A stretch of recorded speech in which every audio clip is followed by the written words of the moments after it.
Cette période de la guerre vraiment nous a marqués. Et moi, jusqu'à aujourd'hui, je suis marquée par la guerre, mais j'oublie. Mais si vous voulez, je fais semblant d'oublier.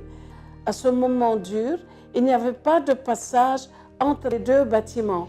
Le professeur Pierre Farah a cherché un marteau, tout ce qu'il pouvait utiliser pour foncer la porte, et on transportait les malades dans des couvertures en laine. On n'avait ni chariot, rien du tout de soi.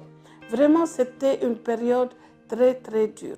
Vous vous imaginez, tous les blessés étaient dans les couloirs et il fallait leur donner le bain. On a cherché un tonneau, on cherchait partout de l'eau pour le remplir, pour donner le bain aux patients. On le chauffait, ça c'est sûr. Aussi aux urgences, les médecins opéraient sur le champ. C'était émouvant de voir que l'Hôtel-Dieu, service des urgences, les bombes descendaient sur nous et on était là à courir, à soigner les patients. Comment on a pu fonctionner pendant la guerre? Vous avez raison de vous poser la question parce que l'Hôtel-Dieu était presque sur un front. C'était la ligne de démarcation passée à quelques mètres de l'hôpital.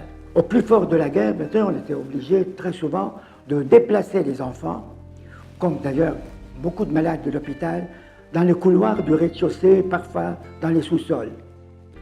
Nous avons pu vivre comme ça des journées entières avec, pratiquement une fois, on avait vécu 21 jours dans les couloirs, en déplaçant des couveuses sans électricité, en les laissant parce qu'on avait toujours des nouveau-nés avec un franc-tireur qui tirait dans la salle de couveuse.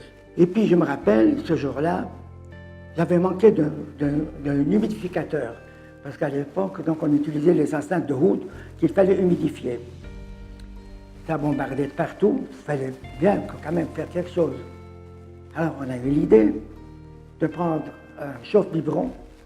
On a pris un chauffe-biberon, puis j'ai été au laboratoire de chimie, prendre un flacon, ces grands flacons, un verre avec leur bouchon en caoutchouc, avec les deux tubes qui rentrent là-dedans. On a fabriqué un flacon piège. Avec le chauffe-biberon et ce flacon piège, nous avons pu obtenir une humidification bien meilleure que les humidificateurs que nous avions dans le service.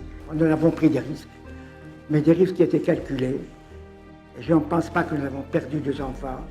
Au contraire, je pense que nous avons gagné, malgré des conditions extrêmement difficiles. Donc, la maternité de l'Hôtel-Dieu a été fondée en 1896. Elle s'appelait la maternité française au Liban. Et elle a été transférée à l'hôpital Hôtel-Dieu de France en 1976 avec le début de la guerre civile au Liban. Donc, c'est une maternité, une des premières maternités du Liban qui s'est développée au fur et à mesure du temps.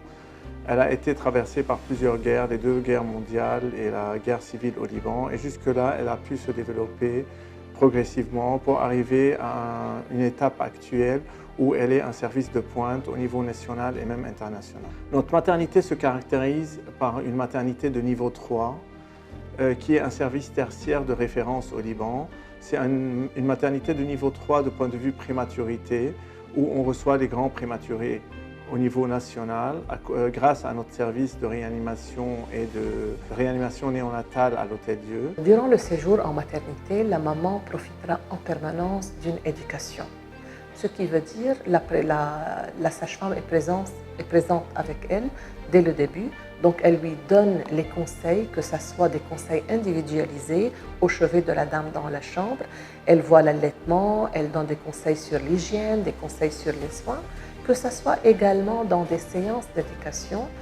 Il y a une séance qui se déroule au moins une fois par jour avec un film qui est en permanent mis dans les chambres des mamans. durant le séjour en maternité, avant de sortir, on a un système de dépistage pour la maman pour la dépression postnatale à base d'un score appelé EPDS, donc c'est l'Edinburgh Postnatal Depression Scale.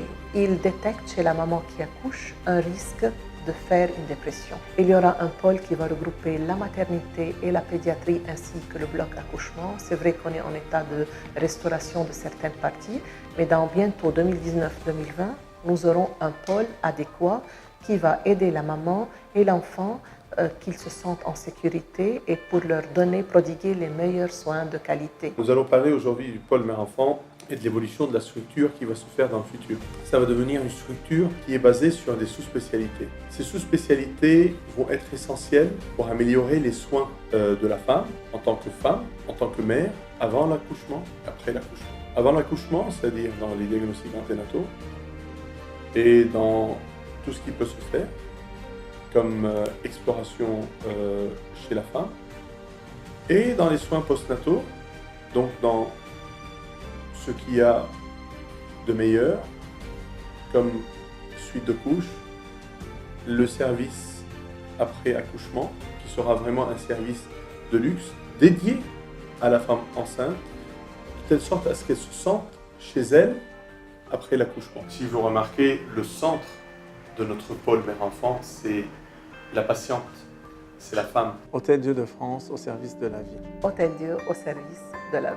Hôtel-Dieu au service de la vie.